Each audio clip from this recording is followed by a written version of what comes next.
¿Cuál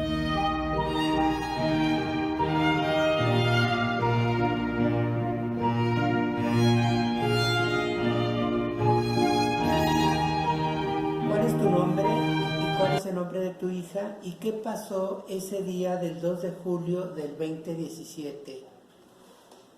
Hola, buenas noches. Mi nombre es Lidia Florencio Guerrero. Soy mamá de Diana Velázquez Florencio. Ella fue asesinada un domingo 2 de julio del 2017 en el municipio de Chimalhuacán. Desgraciadamente, Chimalhuacán es uno de los municipios más violentos para ser mujer. Dianita sale en la madrugada. Inmediatamente nosotros nos tratamos de comunicar con ella y la última comunicación que tenemos con ella es, nos dice que ya va de regreso. Le volvimos a marcar porque ella no entraba a la casa y ya sus teléfonos sonaron apagados. Inmediatamente empezamos a buscarla por toda la colonia y pues nunca la encontramos. Esa mañana acudimos al Ministerio Público de Chimalhuacán y lo primero que nos topamos es con la indiferencia de los ministerios públicos cuando nos dijeron que teníamos que esperar 72 horas, que seguramente estaba con el novio o se había ido de fiesta. Ahí pues nos dimos cuenta que no les interesó la vida de Diana, que nunca nos hicieron caso, a pesar de que ya desde el 2015 había una alerta por violencia de género en el municipio de Chimalhuacán. Es uno de los 11 municipios que desde julio de 2017 ya contaba con esa alerta de violencia de género, ¿no? En dicho mecanismo había uno de los mecanismos que existían era la prevención, pero pues desgraciadamente vimos que eso no salvó a Diana de ser asesinada. Nosotros como familia seguimos en la búsqueda de ella. Todo el día, todo el tiempo le marcábamos a sus teléfonos, pero sonaban apagados, en ratitos como que eran prendidos, y cuando eran prendidos les mandábamos un mensaje. Fue hasta que regresamos ese día de buscarla todo el día, llegamos como entre las 4 o 5 de la tarde a la casa y entró una llamada a uno de sus teléfonos. Nos contesta una mujer, nos dice que el teléfono lo había comprado en el tianguis de un municipio cercano. Con esa información nosotros nos dirigimos de nueva cuenta a la Procuraduría y es así como nos hacen esa denuncia por desaparición de Diana.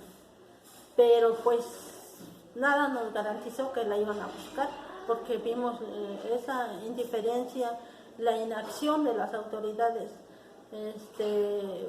pues que nos estuvieron haciendo que nosotros hiciéramos el trabajo de ellos, porque únicamente se dedicaban a elaborar los oficios que la familia iba a entregar a Nezahualcóyotl, al Centro de Justicia de Nezahualcóyotl. De ahí se encontraba la mesa 5 para agilizar los trámites para desapariciones. Pasaron los días, fue hasta el 6 de julio de ese año que Laurita estaba entregando oficios en frente de las oficinas del CEMEFO. Le dijo a su papá, ¿por qué no preguntamos aquí para descartar esa terrible posibilidad de que Dianita estuviera ahí? Preguntaron y pues desgraciadamente sí estaba Diana ahí. Pero ahí quisiera preguntarte, Lidia, sobre que inicialmente les decían que no había el cuerpo, o sea, negaban la existencia, o se identificaba con errores, pasándolo a ser como si fuera un chico, cuando en realidad sí era el cuerpo de tu hija. ¿Qué pasó? Es ahí, en el servicio médico forense, que pues al preguntar por ella, las trabajadoras, las personas que atienden ahí, les dijeron que sí, había una mujer que habían levantado en las calles de Chimalhuacán. Entonces piden ver ese cuerpo, los bajan al lugar en donde los tenían. Desgraciadamente a Diana la tenían en un lugar horrible que se llama CEMEFO, no estaba en refrigeración, ni siquiera en una plancha, demasiados cuerpos en ese lugar, ella estaba en el piso, o sea, estaba sin dignidad, sin respeto. Fue algo espantosamente horrible saber en dónde estaba Dianita. Ahí cuando les piden firmar los documentos para entregarle el cuerpo de Diana, se dan cuenta, y nos damos cuenta que a Diana las autoridades se habían dado cuenta que habían dejado a Diana la madrugada del 2 de julio en la calle Francisco y Madero del municipio de Chimalhuacán, pero los municipales que acudieron al llamado de vecinos dijeron que se trataba de un masculino, y llegaron tanto peritos como el Ministerio Público y todos los agentes actuantes en ese momento en el levantamiento del cuerpo de Diana, dijeron que se trataba de un masculino. Entonces, pues ese fue un grave error, porque ahí no tomaron los protocolos que se deben de tomar en cuenta para la investigación de las muertes violentas de nuestras mujeres por razones de género. Y es llevado a Nesa Palacio para practicarles la necropsia de ley. Todavía cuando empieza la necropsia, el doctor, el médico legista empieza a hacer sus apuntes. Todavía al principio dice que se trata de un masculino, ya después se dan cuenta, lógico, pues le quitan su ropita y se dan cuenta que pues sí, era Dianita. Todos esos errores, todas las negligencias que hubo en esa investigación, pues se vieron reflejadas en que no vimos acciones de parte de la Procuraduría. Jamás hubo el resguardo del lugar del hallazgo en donde estaba Dianita. Jamás le hicieron pues todos los estudios que se les deben de hacer. Y pues desgraciadamente hubo muchas omisiones de parte de las autoridades, y eso pues nos dejó a nosotros una carga demasiado pesada, porque nosotros como familia no íbamos a permitir que ese feminicidio se quedara impune, y pues iniciamos un largo camino para poder hacer que las autoridades hicieran su trabajo. ¿Cómo es que llegan a tener al sospechoso y después es detenido? ¿Cierto? ¿Cómo es que hay un detenido, un sospechoso y ahora un condenado, que están ya en detención? ¿Cómo es que se llega a eso? En parte ya no las has dicho, es las propias investigaciones de ustedes los familiares, pero ¿cómo se llegó a ese avance que existe? Bueno, al principio pues vimos que aunque nosotros teníamos reuniones con las autoridades y que ellas nos decían que se iban a hacer esas investigaciones, sobre todo nosotros en donde teníamos muchas esperanzas era en la sábana de llamadas de sus teléfonos de Diana, ya que ella llevaba 2 teléfonos cuando salió.